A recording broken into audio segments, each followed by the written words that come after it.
अस्सलाम वालेकुम विनर्स, कैसे हैं आप लोग। इस उम्मीद के साथ कि खैर खैरियत से होंगे, पेपर्स की तैयारी अच्छे से चल रही होगी और अगर पेपर्स में ये वीडियो देख रहे हैं तो अच्छे से पेपर चल रहे होंगे। अजीज तौर कलाम, अगर आप परेशान हैं बायोलॉजी के मामले में, क्लास 12 बायोलॉजी की आपको तैयारी नहीं है, मैं चंद वो अहम सवाल बताने जा रहा हूं कि जो करने के बाद इंशाल्लाह इंशाल्लाह इंशाल्लाह पेपर आपने सिर्फ पास करके नहीं आना बल्कि बहुत अच्छे नंबर लेकर आएंगे। आज की ये video according to national book foundation के मुताबिक होने जा रही है और आज की ये वीडियो देखने के बाद आप इस काबिल हो जाएंगे कि आपको वो तमाम तक सवाल पता लग जाएंगे जिस तरीके से एग्जामिनर आपसे पेपर में पूछने जा रहा है। वीनर, सबसे पहले मैं बात करूं डाइजेस्टिव सिस्टम की, तो डाइजेस्टिव सिस्टम में जो सबसे पहला आपका है सॉल्विंग एंड पेरिस्टाल्सिस। इससे आपसे लॉन्ग सवाल पूछ सकता है और इनकी अलग अलग डेफिनेशन भी पूछ सकता है, शॉर्ट सवाल भी दे सकता है। इसी तरह फर्स्ट चैप्टर से chemical and mechanical digestion in stomach, ये आपसे पूछ सकता है। इसी तरह digestion and absorption in small intestine, ये आपसे पूछ सकता है शॉर्ट में भी और एज वेल एज लॉन्ग में भी। इस तरह मैं बात करूं चैप्टर नंबर 2 की ब्लड सर्कुलेटरी सिस्टम की, इसमें structure of human heart, conducting system of heart. लेकिन याद रखिएगा कि जो मैंने पहले दो सवाल बताए हैं स्ट्रक्चर ऑफ ह्यूमन हार्ट के, conducting system of human heart के, इसके साथ आपको हार्ट की डायग्राम लाजमी तौर पर बनानी पड़ेगी। इसके ज्यादा से मार्क्स होते हैं। बाद ये देखा गया कि हम पूरा आर्टिकल तो लिख के आ जाते हैं लेकिन डायग्राम नहीं बनाते तो डायग्राम के नंबर कट जाते हैं। लाजमी तौर पर इसके डायग्राम याद कीजिएगा अगर आप इसको फॉलो अप कर रहे हैं। इसी तरह ईसीजी है, लिम्फेटिक सिस्टम है, हार्ट बीट है, पल्मोनरी एंड सिस्टमैटिक सर्कुलेशन है, एंजियोग्राफी है। ये तमाम तर सवाल जो हैं वो लॉन्ग में भी इसका पूरा आर्टिकल पूछ सकता है और एज वेल एज शॉर्ट के लिए भी मोस्ट इंपॉर्टेंट सवाल हैं चैप्टर 2 से। अगर इसी तरह मैं बात करूं चैप्टर 3 रेस्पिरेटरी सिस्टम की, रेस्पिरेटरी सिस्टम आप कहने के बैकबोन है आपकी।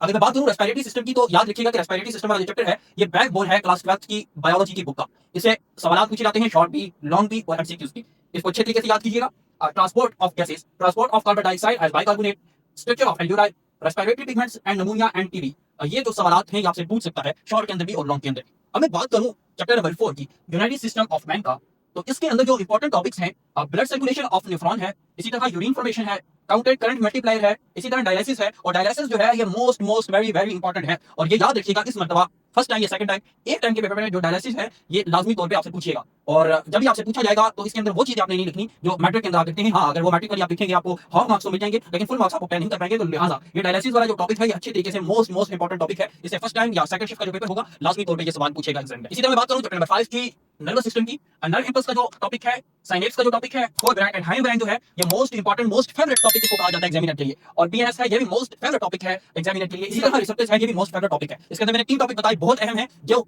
सवाल पूछे जा सकते हैं जिनसे, एक है पीएनएस, दूसरा है फोरग्राइंड एंड हाइंड और तीसरा है रिसेप्टर्स। यहां से तीन जो है ये मोस्ट रिपीटेडली लॉन्ग क्वेश्चन पूछे जा चुके हैं, इसलिए कोई ज्यादा अहमियत नहीं है। ये तमाम क्वेश्चन इंपॉर्टेंट हैं बट जो मैंने 3 लॉस्ट 3 बताए हैं ये वेरी वेरी इंपॉर्टेंट क्वेश्चंस हैं। अब मैं बात करूं चैप्टर नंबर 6 की एंडोक्राइन सिस्टम की, तो इसमें जो केमिकल नेचर ऑफ हार्मोन है, पिट्यूटरी ग्लैंड्स है, जितने भी ग्लैंड्स हैं इंपॉर्टेंट है और इससे एक लॉन्ग सवाल जो है वो लाजमी पूछता है, चाहे वो थायराइड है, चाहे वो पैंक्रियास है, चाहे वो एड्रिनल ग्लैंड्स है। यहां से वो एक सवाल लाजमी तौर पे पूछेगा या दो शॉर्ट पूछेगा या एक लॉन्ग पूछेगा, उसे वेटेज यहां से पूरी करनी है। इसी तरह न्यूरोसेक्रेटरी रोल ऑफ हाइपोथैलेमस है, फीडबैक मैकेनिज्म है और फीडबैक मैकेनिज्म जो है वो भी इसका मोस्ट इंपॉर्टेंट सवाल है। इसमें जो आपने सबसे ज्यादा अहमियत देनी है दो सवालों को, वो फीडबैक मैकेनिज्म को देनी है और ग्लैंड्स को देनी है। यहां से वो आपसे लॉन्ग क्वेश्चन लाजमी तौर पर पूछेगा। आपने ये सारे सवाल तैयार करने हैं लेकिन जो सबसे अच्छे तैयार करने हैं, सबसे ज्यादा प्रैक्टिस करनी है, वो इन दो सवालों की करनी है, फीडबैक मैकेनिज्म की और दूसरा जितने भी मैंने ग्लैंड्स लिखे हुए 4 ग्लैंड्स का मैंने बताया, पिट्यूटरी का, थायराइड का, पैंक्रियास का और एड्रिनल ग्लैंड का, ये आपसे पूछेगा पेपर के अंदर। मैं सीधा स्केलेटल सिस्टम ऑफ मैन की बात करूं जो आपका चैप्टर नंबर 7 है। चैप्टर नंबर 7 से जो मोस्ट इंपॉर्टेंट टॉपिक्स हैं जॉइंट एंड टाइप्स है, बार-बार ये रिपीट कर चुका है शॉर्ट क्वेश्चन के अंदर, लेकिन मुमकिन होता है कि बाज़ औक़ात ये चाहते हुए कि बच्चा पेपर पास कर ले तो इसी को जॉइंट्स एंड टाइप्स को वो लॉन्ग में उठाकर दे देता है।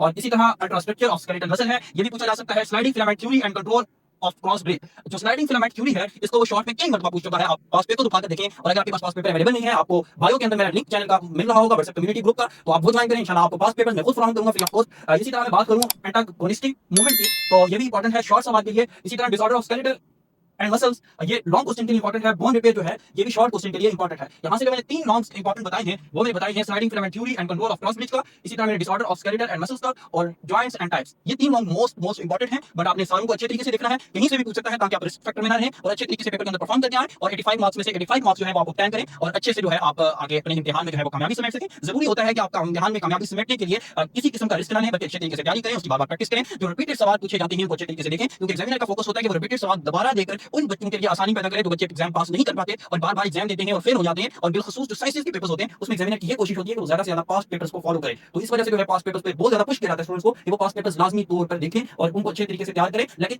ये तैयार करते हुए जो अच्छे टॉपर स्टूडेंट हैं वो ये याद रखिएगा कि आपने तैयारी पूरी अच्छे से करनी है ताकि आपके अच्छे मार्क्स आए। लेकिन आपको जो मैं मोस्ट इंपॉर्टेंट टॉपिक्स बता रहा हूं ये मोस्ट इंपॉर्टेंट इसलिए कि बार-बार पेपर के अंदर पूछे जाते हैं, यहां से सवाल शॉर्ट सवाल पूछे जाते हैं, लॉन्ग सवाल पूछे जाते हैं। अब मैं बात करूं चैप्टर 8 की थर्मोरेगुलेशन होम्योस्टेसिस की, जो उसका पहला टॉपिक है थर्मोरेगुलेशन, ये आपने कंप्लीट करना है। इसी तरह ऑस्मोरेगुलेशन है, ये भी आपने कंप्लीट करना है। और जो चैप्टर 8 है इसके अंदर 2 पार्ट्स है, थर्मोरेगुलेशन का और ऑस्मोरेगुलेशन का, जो मैं आपको बता रहा हूं और आपने ये 2 चीजें तैयार करनी है यहां से अच्छे तरीके से ताकि आप इस मार्क्स से भी जो है हाई यील्ड है उसको प्लान कर सकें। अब मैं चैप्टर 9 इम्यूनिटी की बात करूं तो इम्यूनिटी में जो इन्फ्लेमेटरी रिस्पांस है, फीवर है, कॉम्प्लीमेंट्स, प्रोटीन्स है, स्ट्रक्चर ऑफ एंटीबॉडी है, थर्ड लाइन ऑफ डिफेंस है।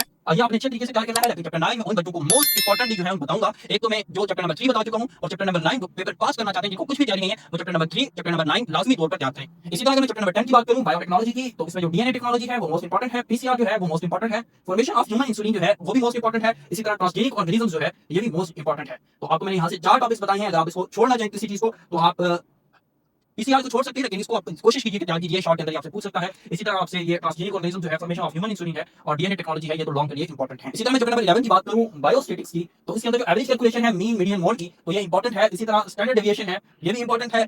परसेंटाइल की बात करूं, तो परसेंटाइल का जो क्वेश्चन है ये बार-बार पेपर के अंदर पूछा जा चुका है। चैप्टर 12 की बात करूं, स्ट्रक्चर एंड कंप्यूटेशनल बायोलॉजी की, तो इसके अंदर जो स्ट्रक्चरल होमोलॉजी है और सीक्वेंस होमोलॉजी है, ये आपने अच्छे तरीके से तैयार करनी है। और मैंने आपको इस चैप्टर में से 2 चीजें बताई हैं। अगर आप चाहते हैं कि आप पेपर में अच्छे मार्क्स लें, तो मैं आपको 5 ऐसे चैप्टर बताऊंगा अपने व्हाट्सएप चैनल के अंदर, ये जो आप तैयार करके पेपर के अंदर सिर्फ पास नहीं हो सकते, बल्कि अच्छे मार्क्स ले सकते हैं। सिर्फ 5 चैप्टर। और मेरी व्हाट्सएप कम्युनिटी का ग्रुप लिंक के अंदर मौजूद है, डिस्क्रिप्शन के अंदर मौजूद है। आपने वहां से मेरा व्हाट्सएप कम्युनिटी ग्रुप ज्वाइन करना है। वहां पे मैं आपको नोट्स प्रोवाइड करूंगा, पास पेपर्स प्रोवाइड करूंगा, और फ्री ऑफ कॉस्ट जो है वो तमाम तर चीजें आपको प्रोवाइड की जाएंगी। अब मैं बात करूं चैप्टर नंबर 13 क्लाइमेट चेंज की, तो इसके अंदर जो है एंथ्रोपोजेनिक फैक्टर्स जो है ये भी मोस्ट इंपॉर्टेंट है।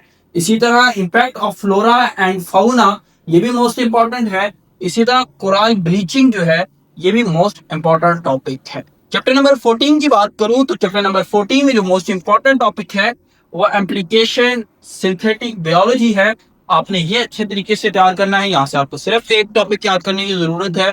इससे शॉर्ट भी यहाँ से ही पूछेगा, लॉन्ग भी यहाँ से ही पूछेगा। चैप्टर नंबर 15 ड्रग डिस्कवरी की बात करूं, तो इसमें जो फर्स्ट टॉपिक है important drug discovery and development है। इसी तरह जो सेकंड टॉपिक है एंटीवायरल एंड एंटीप्रोवायरल, ये मोस्ट इंपॉर्टेंट टॉपिक है।